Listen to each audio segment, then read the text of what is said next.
There was always queer relationships, and you can see that in the Old Testament. And so what's happened is an unqueering of that which was innately queer, right? And so people all of a sudden needed Bible verses to defend their understandings, right? Okay.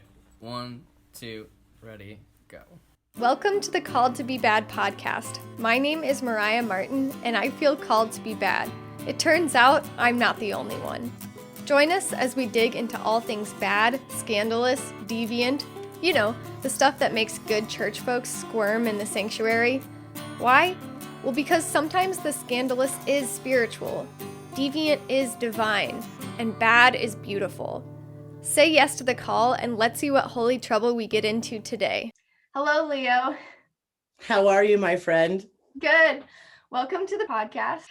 So today we have Leo Wolter Tejera, and whose pronouns are they, them, and Leo, also known as Leo WT, so you can search them up on social media, is a grad student pursuing ordination and also pursuing a degree in queer theology. Do you want to say a little bit more about that? Yeah, so I'm a pastor's kid by birth, but coming out as queer was pretty much a big bomb in the lap of those plans. So I graduated with a bachelor's of science in pastoral ministry 10 years ago, and then I thought I kind of had to divorce myself from my faith in order to be able to be my truest self. But it turns out I don't have to. And so now I'm back at it. I'm in a master's program pursuing my master's of arts in religious studies with a concentration in interreligious studies. And I'm working towards pursuing a PhD in queer theology. So that is the current plan. Okay, so it's a PhD in queer theology. That's what I'm working towards. I'm not accepted into the program yet, but that's what myself and my advisors are kind of gearing everything towards. So pushing towards. That's awesome. Yeah, I've thought about PhD. I don't know. Right. You know what the best part about the title doctor and the title reverend is they're both non-binary. So hey, there you go. I love it. Yeah. So today with Leo, we will be talking about misconceptions, misunderstandings of what the Bible says about queer folks.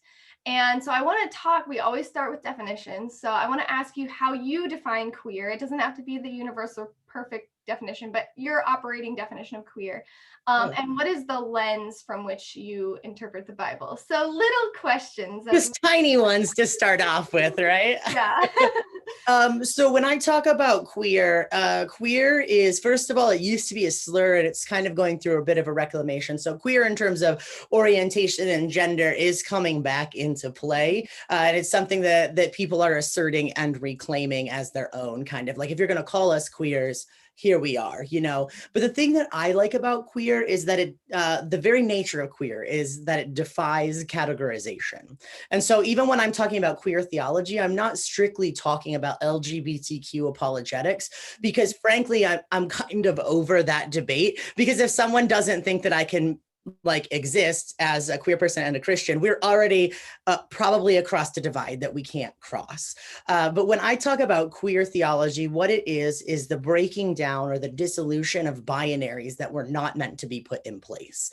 And that's kind of what I'm coming at when I talk about queer. So when I talk about orientation, there wasn't supposed to be binaries in terms of orientation. Heterosexuality didn't exist until homosexuality needed to be vilified, right? When I'm talking about gender, we didn't need to have a pushback for non-binary or queering of gender until people tried to tell cultures in antiquity that their understandings of multiple genders were flawed. So what queer theology is a reclamation of the interconnected nature of all things, essentially. And of course, for me as a queer person, I'm coming at it from, a basis of someone who is non-binary, who is a non-binary trans person of, female experience, assigned female at birth. So there's a lot of things that go into play in that. But queer, the act of queering, if you will, is a dissolution of binaries that are artificial and not necessary. And actually, truthfully, harmful in a lot of ways. So you kind of use queer almost like as a verb, like yes. Yeah, I'm actually currently writing a book called Queering Church. So I'm really excited about that because this goes into a little bit of my hermeneutical lens, but my innate belief and understanding after years and years and years of study is that Christianity was queer from the beginning. Christianity in the Old Testament was henotheistic, which means that it's a belief in, and actually it wasn't Christianity, so I misspeak there. I apologize if I sound anti-Semitic at all. But Judaism, right, was henotheistic, which was the belief in a God without the disavowalment or a vilification of another.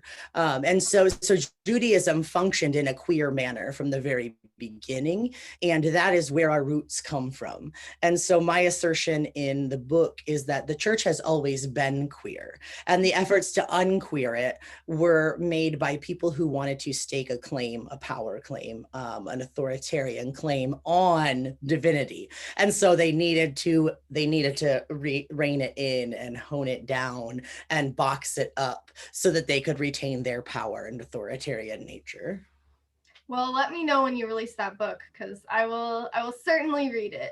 I sure will. I'm on like chapter 3 so far, talking to some publishers. I came from such an evangelical world that all the publishers I knew would have literally just burned me at the stake. You know what I mean? So I'm trying to find new places that might be interested in publishing. So yeah, I'm trying to, like, oh my gosh, you took a sip. I forgot we didn't even introduce our drinks. You want to do that real fast? I have a little mug that's white and it's blue, and it's got that, like, I don't know if it's like 70s goose, like your grandma may have had. Yeah. I don't know why, but I'm obsessed with that. Anyway. I'm currently sponsored by Tim Hortons because it's right across the road from me. Regrettably, I didn't have time to go to Dunkin' or well, we don't have a Starbucks, but I didn't have time to go to like a fancier coffee chain. So sponsored by Tim Hortons today. Amazing. Yes. If Tim Hortons wants to sponsor, could you imagine? Sponsor History Podcast or just amazing. I love it. I certainly drink enough coffee to justify that, right? You know, seriously.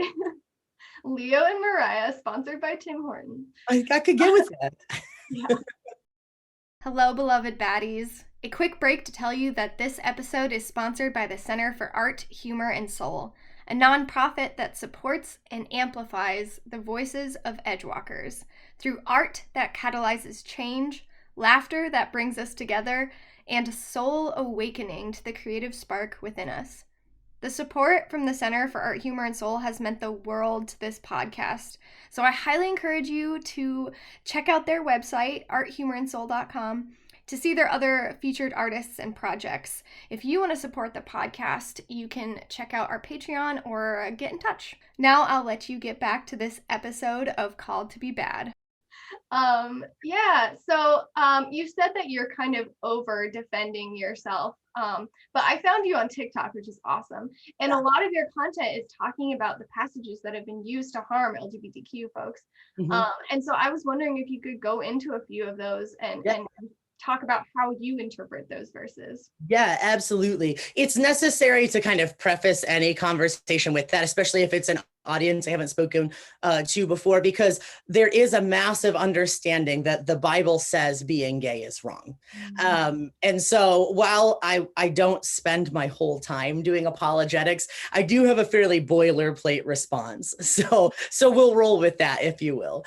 So first of all, the word homosexuality wasn't in the Bible until 1946. It was placed there by the translation team, and then they later recanted and said that it was an erroneous translation, like it was a translation error or manipulation. We'll see what I want to give them.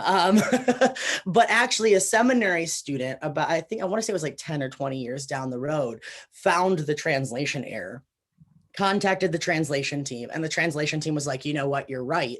But at that point, too much damage had already been done. So I mentioned earlier that heterosexuality as a construct didn't exist until homosexuality needed to be vilified, right? So there's an idea of like compulsory heterosexuality, that just is the default, but really that, anthropology, sociology, history, none of those things support the idea that heterosexuality was compulsory. There was always queer relationships, and you can see that in the Old Testament. And so what's happened is an unqueering of that which was innately queer, right? And so people all of a sudden needed Bible verses is to defend their understandings, right? Now, there are a lot of arguments in terms of there's 6 to 9 verses, depending on how you interpret them. And really what those are is there's a reflection of Old Testament verses in the New Testament. So that's why 6 to 9. There's a documentary coming out called 1946 that's actually going to be talking about this topic. So I interviewed the producer 2 times, I think, on my podcast. So if you want to check it out, that's on YouTube, Spotify, and Apple. What's your podcast called? It's called Conversations Official. The tagline is spiritually minded conversations about life, belief, and the intersection of the two. So, okay, yeah, definitely want to plug that. Okay. Yeah, absolutely. And the documentary is still fundraising. So if this is something that anybody who's listening is passionate about, please visit 1946, the movie, and help them fundraise, because this is a life-changing movie, you know? But so in the Old Testament, there was always queer relationships. Polygamy is never condemned in the Bible. The only place is in the New Testament, and it's literally completely debatable and discussable. So like there's all sorts of queerness existing in the Old Testament, but there's these 6 to 9 verses that people want to use to condemn LGBTQ people. I'll break them down and run through them very quickly, right? So people always want to use the creation narrative in Genesis to disavow LGBTQ people, you know, the whole God made Adam and Eve, not Adam and Steve argument. But the whole issue there is the word "and" that is utilized in the creation narratives, because there's multiple narratives. Another thing that people don't understand when they don't study is there are multiple narratives to almost every biblical story. So the word "and" there, man and woman, it was the same thing as heavens and the earth. Obviously, it wasn't just heaven, earth, boom, right? There was a whole spectrum. And actually, if you look at it linguistically, that "and" is a signifier of a spectrum. Mm-hmm. And so man and woman is not man or woman. It's man, sorry, I'm getting my camera arranged. Man, woman, and the whole spectrum in between. There's that. And I could go off on any of these more deeply, but I'm going to try to give you like a brief overview. Okay. So we got this spectrum of gender in Genesis. It's built into the text if you actually really study it. I'm not even splitting hairs here, you know what I mean? Mm-hmm. Then there's the story of Sodom and Gomorrah, which for those who might not be super familiar, these angels come to stay in the city, and all the men of the city gather outside and say, let us rape them. Let us rape them. And Lot, in his infinite wisdom, is like, nope, take my daughter instead. Like, whatever. But so this whole story about like Sodom and Gomorrah were supposed to be so evil that God was going to destroy them, right? And this was a sign of their innate evilness, right? But the situation that's happening is it's not being gay. It's inhospitality to a foreigner, which is a remarkable commentary on American evangelicalism, that they're focusing on the gay part while building cages to keep kids in and walls to keep foreigners out, right? So that, in my opinion, is the original propaganda right there. That is the original spin game right there, because the Bible is not talking about it. God didn't destroy Sodom and Gomorrah because Sodom and Gomorrah had gay people. God destroyed Sodom and Gomorrah because they were assholes. like they were taking advantage of the foreigners. You know, what the main commands of the Bible are to feed and take care of the widows, the orphans, the aliens, and the poor. Like, come on. And that's what Sodom and Gomorrah was not doing. And that, in fact, was their evilness. Right. So there's that scripture, and that's reflected in Judges. So that takes care of 2 of the verses that we're talking about. Then we have the Leviticus passages, which there are numerous arguments against the Leviticus passages, but the way I like to look at them is this: like in a court of law, in an American modern court of law, I don't want to make an overly extrapolated analogy, but in a modern American court of law, if you are going to convict someone, like if you are going to prosecute someone, you have to, the burden of proof is the legal term. You have to meet the burden of proof. And the burden of proof means that beyond all reasonable doubt, this person committed this crime. There cannot be 1/10 of 1% of doubt that this person committed this crime, or you cannot convict them. That's how the legal system works, right? And I think that's great, because if you're going to sentence someone to life in prison, you should be, 100% certain that this person is guilty, right? So when I look at the books in Leviticus and we talk about them in terms of condemnation, because that's what people are trying to do, is condemn LGBTQ people to essentially the death penalty, right? There is more than enough evidence to prove that there is reasonable doubt, which is what the defense's job is to do in a court case, right? There's more than enough evidence to prove that there is reasonable doubt for how this text is interpreted. So in Leviticus, there's a couple of things going on. First of all, it says, the main verse is like, man shall not lie with man, for it is an abomination, right? But if you dig into that text, in my understanding and study, it is more a commentary on the idea of gender roles in antiquity. And those gender roles would have been based upon a couple things. One is military might and power, and two is reproductive power. Because in a tribal nomadic kind of society, you have to be strong and you have to have lots of babies that are going to grow up and be strong. And so what's happening, in my estimation, in Leviticus 18 is it's actually a condemnation based on antiquated gender roles, because it says man shall not lie with man as one lies with a woman. That's a really important part of the conversation, right?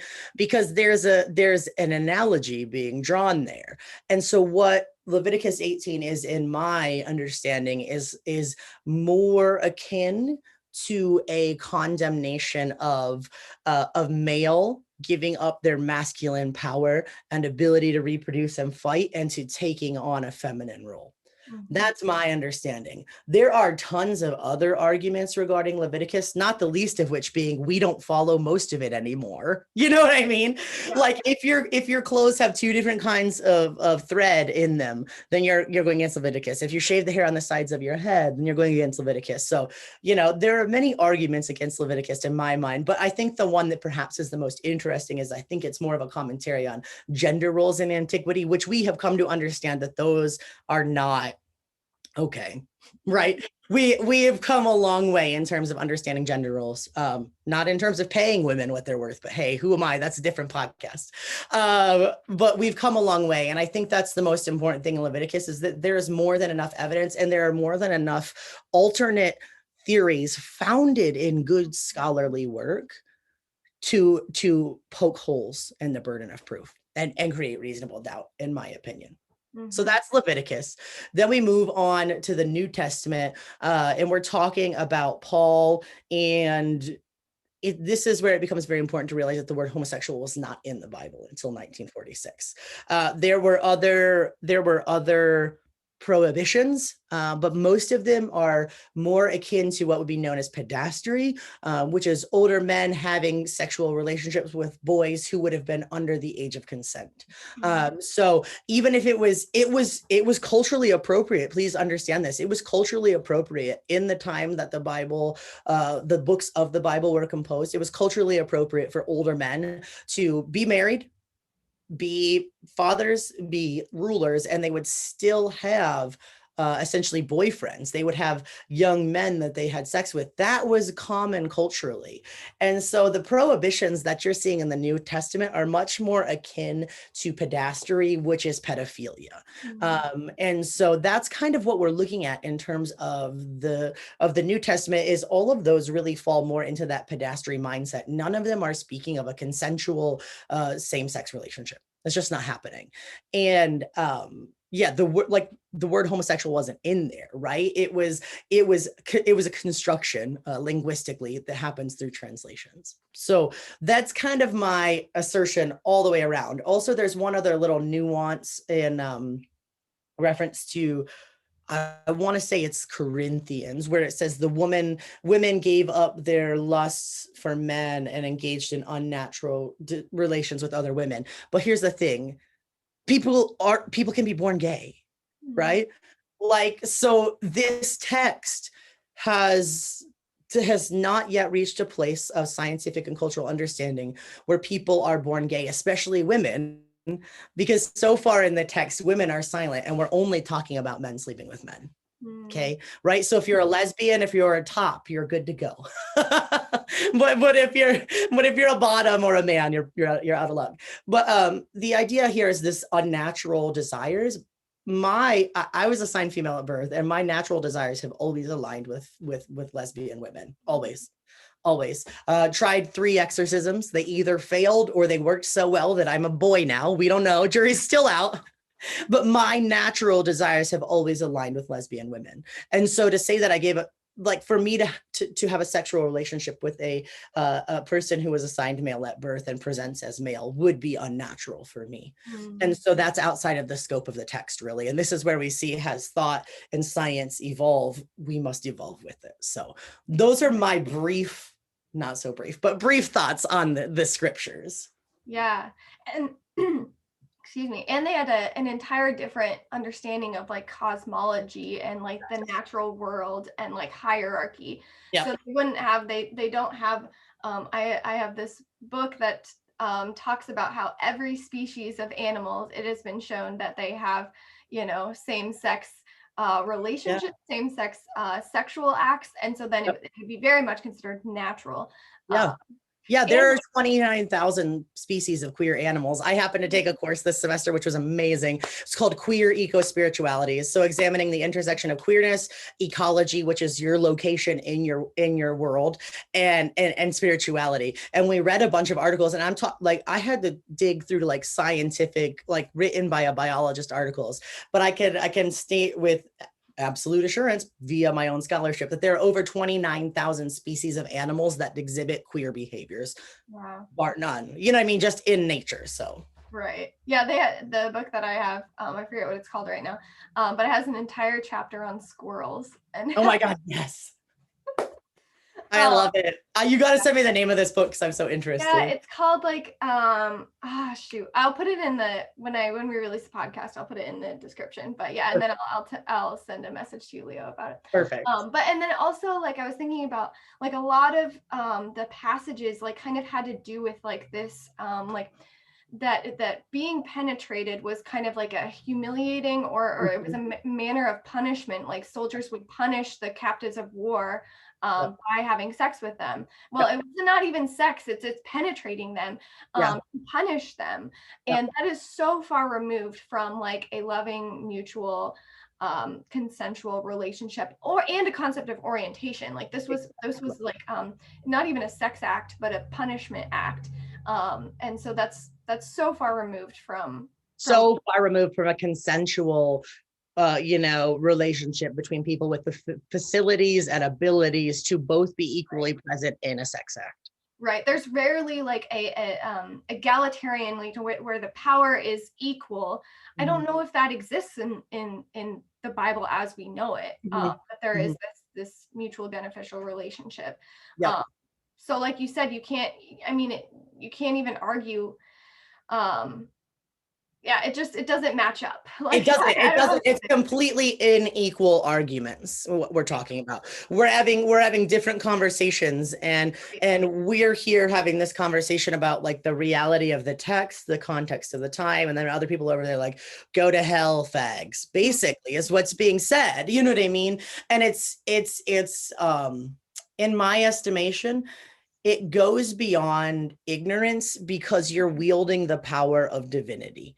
And I actually have a professor friend who was on my podcast. Her name's Dr. Rachel Mikva, and she wrote a book entitled Dangerous Religious Ideas. And her thesis statement is that all ideas that are religious are innately dangerous. And that is why you must moor yourself to the guideposts that are presented with you in your own tradition to keep yourself from being abusive with these religious ideas.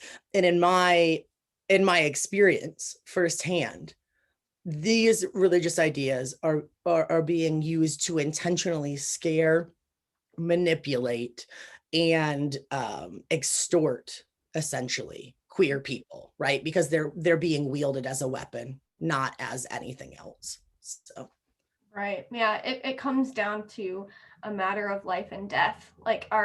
It's not just different values or different interpretations of the Bible.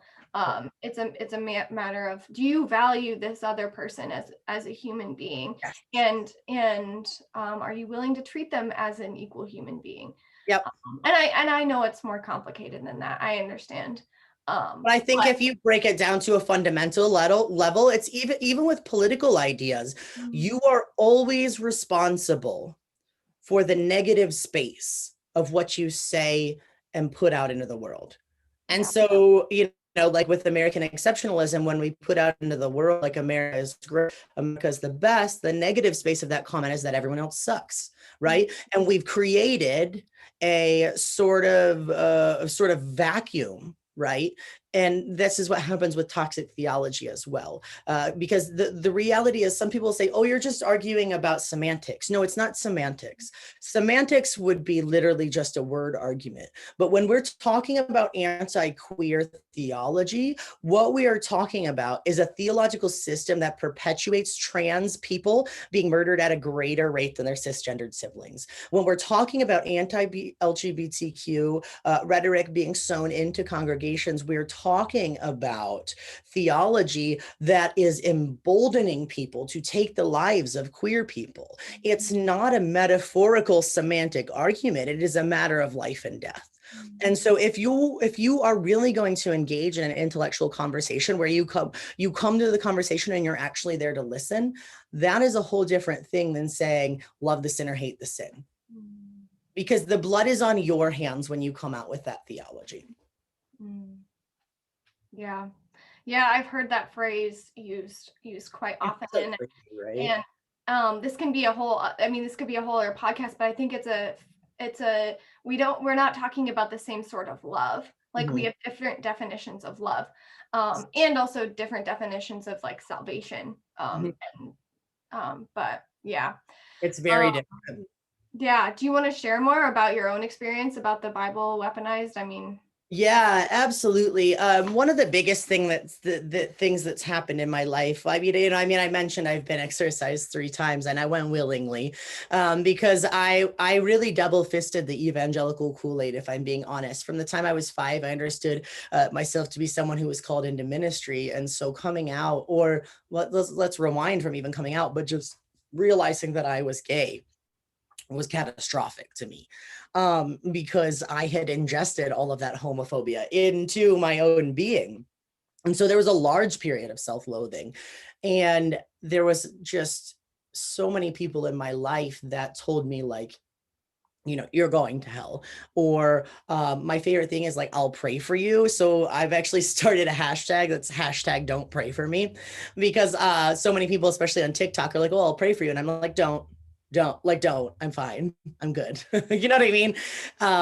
But there's just so many instances where this has happened. And one of them that comes to mind is something that's happened more recently. I took a step away from my understanding of being a person who was called to sort of religious, spiritual work for 10 years after I graduated, because I really thought that I couldn't be queer and fulfill my calling.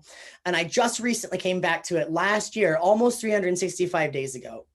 And I can tell because of my Time Hop app, it's like showing me the lead up to what happened last year that really broke this open for me. But a year and a couple days ago, I have a business in small town America.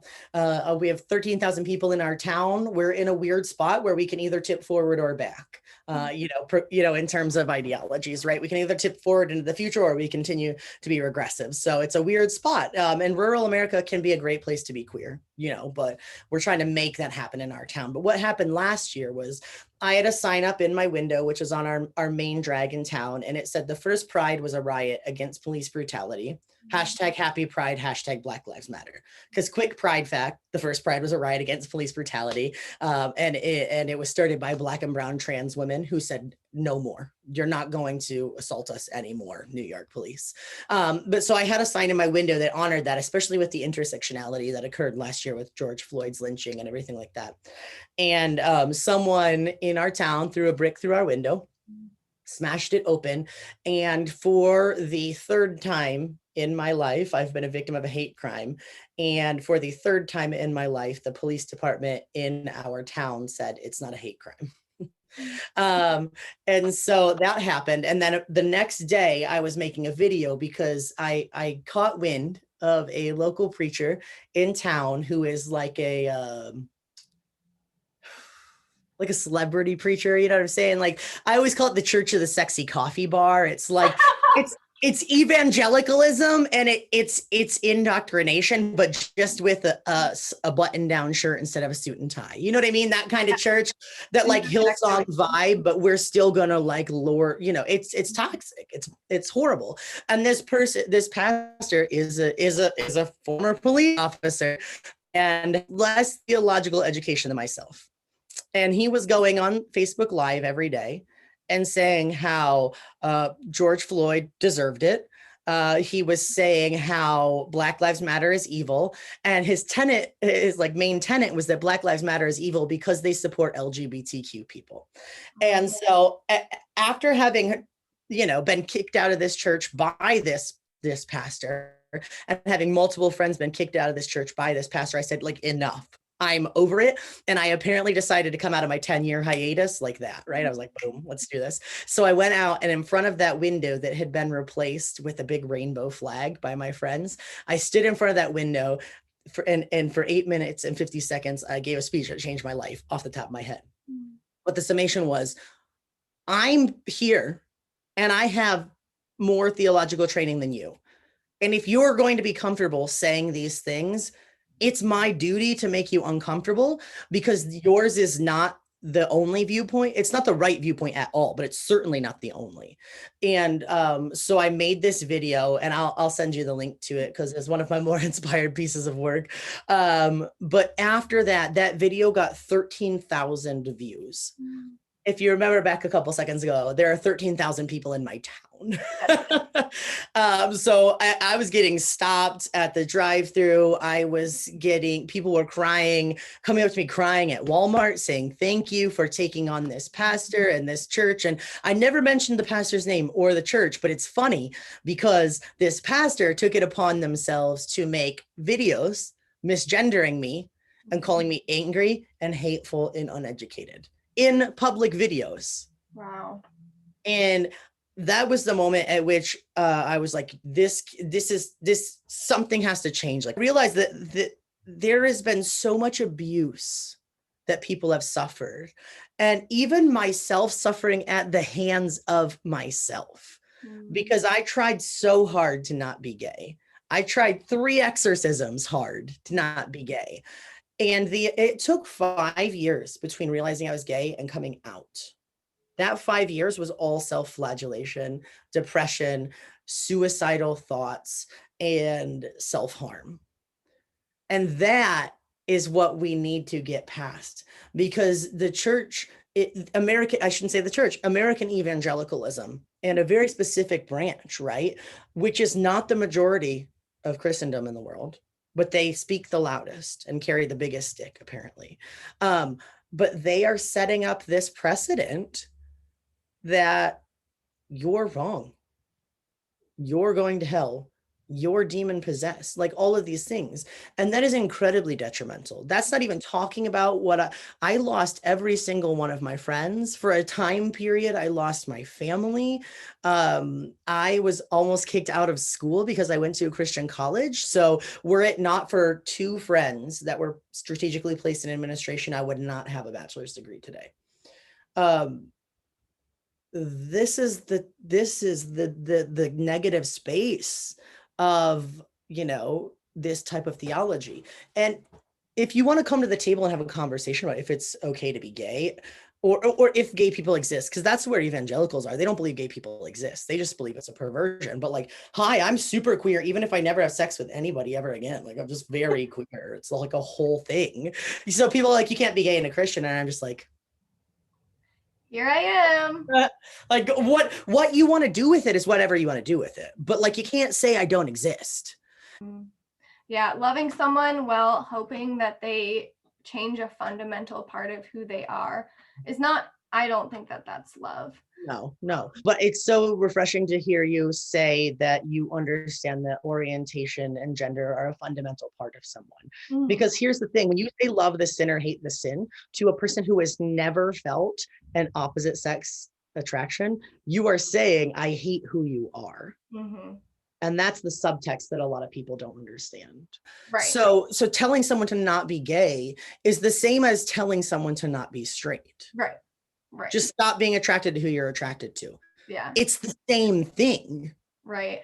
It's like, I love, there's a talk show host, I can't remember who, but would go around in the street and be like, so like, do you believe that being gay is a sin or whatever, or if it's a choice? And people would be like, yes, I think it's a choice. And then they would say, so when did you choose to be straight? Exactly. And you'd be like, oh, I never thought about it that way. And I also chafe at the idea that like people would say that like, oh, being gay is just part of like our fallen nature, that it's not part of God's original design. And I again, that's not loving people as they are. Or it's under the idea that like God loves you despite who you are, or like in spite of who you are, and rather than loving you, which is horrible. Like right. It makes like it goes with the idea that you are fundamentally undeserving of love, and that God's grace covers all in a way that, I don't know, it's ultimately harmful, rather than God loves you as you are. Yep. Period. End of sentence. Like not in spite of your flaws, in spite of your flawed, sinful nature. Like, no, God loves you as you are. Just period. And when you live into that, I think you are so much more healthy than, like you said, when you are pushing against who you are, fighting it, it just leads to more harm.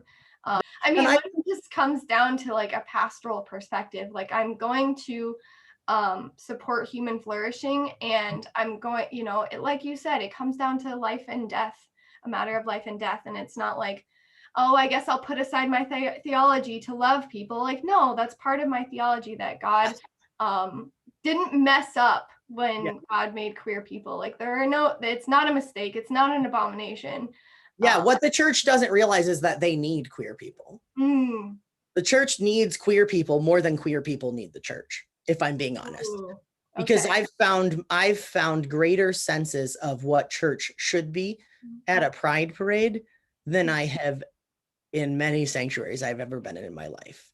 Right. The church needs queer people because queer people are a part of the development of this world. And there is value in queerness. There is value in a conversation about intrinsic and extrinsic senses of masculinity. There is value in a conversation about the intermixing and intermingling and queer nature of masculinity and femininity that exists in a God that is masculine and feminine. There is conversation to be had around the idea of just simply loving yourself for who you are and living out of that. Proverbs, man, the book of Proverbs, like above all else, guard your heart, for it is the wellspring of life. Like if you want to talk about the value that queer people have to offer the church, they need us more than we need them. Because we've found some secrets to life and spirituality that the church as a whole has managed to miss, Right. Yeah, there's something wrong when if queer people are leaving the church and finding themselves and actually stepping into health and flourishing and thriving because they are able to be themselves. Yep. And like, I remember this moment when I realized the hypocrisy of the church. I was sitting in my church. My dad was the pastor, and we had a bulletin, and then on the front it said, "Come as you are." And then someone from our church was asking the church if her friends who were in a committed lesbian relationship, if they could come and visit our church, not come and, even be members, just visit, come in the doors. And people sat there and started flipping through their Bibles. Yeah. To like condemn, to say like, no, they can't come, like even visit. Yeah. And I was sitting there and I was in high school, like I didn't understand, but I knew, I was like, wait, something's not right here. Like we can't say on our bulletins, "Come as you are," and then shut the doors in people's faces because of who they are. Like No. And that was when I was Right. like, wait, something's not right here. Is there anything else that you want to talk about that we missed? I really think it's important that people realize that queerness is innate to Christianity. Queerness has always been around. There's not more queer people now than there have ever been. There's just simply greater visibility now than there has ever been. And I think it's important that people realize that, especially in the religious sector, because for so long people have been told you can be gay or you can be queer or Christian. Fallacy. Working on those house. All right. And the other thing I would like to point out is that I don't feel the need to defend myself with nature anymore, because I believe that whether it's innate or not innate, that it is okay for someone to be queer. I think that nature itself supports queerness, and that whether or not there are other queer animals or species, like, I'm just queer. I'm not harming. I'm doing what is most loving at every turn. And I am attempting to bring the kingdom of heaven to earth. Those are my mandates. Beyond that, I'm not hindering that in any of my actions. And I think it's important that people realize that, that is just a reality. And the Bible, it does not in any way condemn not doing what is most loving. You know what I mean? Like, and so much energy has been put forth on the queer community defending their innate humanity. I mean, like, imagine what we could have been doing as far as kingdom work, reign of God work, if we had not been fighting so hard to say, like, you don't belong here. Let's give you the numbers, right? So there's 33,000 verses in the Christian Bible, because let's also understand that there's not just one Bible, there's many with many varying numbers of books. But so 32 to 33,000 books in the average Christian Bible, or verses, and there's 6 to 9 that talk about homosexuality. There's over 400 that talk about taking care of the poor, the widows, the orphans, and the immigrants. The percentage ratio on that does not look good for American evangelicalism when you think about what we talk about versus what we're supposed to be about. Right. And how much did Jesus talk about, same-sex relationship versus how much he talked about money? Exactly. The ratios are off. So I want to put that fact out there, because sometimes it helps put it in perspective, Right. Yeah. There's Keith Graber Miller, a professor at the local college here. He says that kids growing up in the church might think that gay sex is the only kind of sex because it's the only kind of sex we talk about. So yeah, okay. We asked this of every person, and I know you said that you're done defending your humanity. So I'm curious how you'll answer this. What would you say if someone said that you are a bad Christian or, pastor for believing what you believe about queer folks, theology, the Bible, etc.? I would like to point out that Jesus wasn't a Christian. Okay. And that Jesus frequently threatened the establishment of the day. Not just simply religious, but also political. Like, Jesus shook things up. And I think that if someone is to call me a bad Christian, I would take that and run with it, because Jesus was not a Christian, and Jesus was, if I'm to follow in the models of historical Jesus subverted the power of the day. And that's what Jesus did. I have a friend named Brian who just was ordained this past week in the Methodist Church. And he actually had 14 people vote against him for ordination because in his words, he was too much like Jesus. And I think that's exactly it. Like, he was too progressive, and he threatened the center. But the thing is that the center, the temple, the center of the religious mind of the day, was never meant to be what held, right? The church has always been found in the fringes and in the margins, right? It's like the gravitron when you go to like the county fair or whatever, right? Like if the more emphasis you put on the gospel, the more you're pushed to the margins.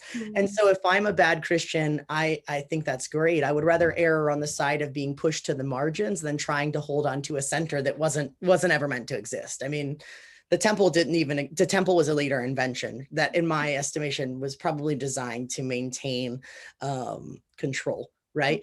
But before that, the worship happened at the altars in people's backyards and in people's houses and where life was happening, right? Church and God have always existed in the margins. And so if that's where I'm existing, call me whatever you will. Dope. Yeah, that's a beautiful answer. Thank you. Other advice that I would have for queer people who are struggling is, like, you are not isolated, and the fundamental nature of the universe supports your queerness way more than you've ever been told. So do not feel like you are alone. Do not feel like you are abandoned, because more likely than not, it's just a result of your situation, and there's much more support out there for you. So don't give up feeling like you're alone, because that you just haven't found the solidarity yet. Yeah. Well, I often end with a blessing, and I feel like you just blessed us with that, so I can't really top it. But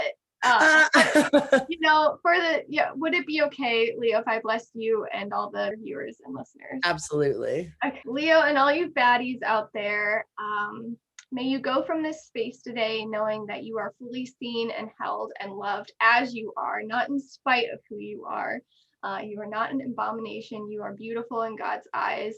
And may you keep seeking out a community that will support and love you.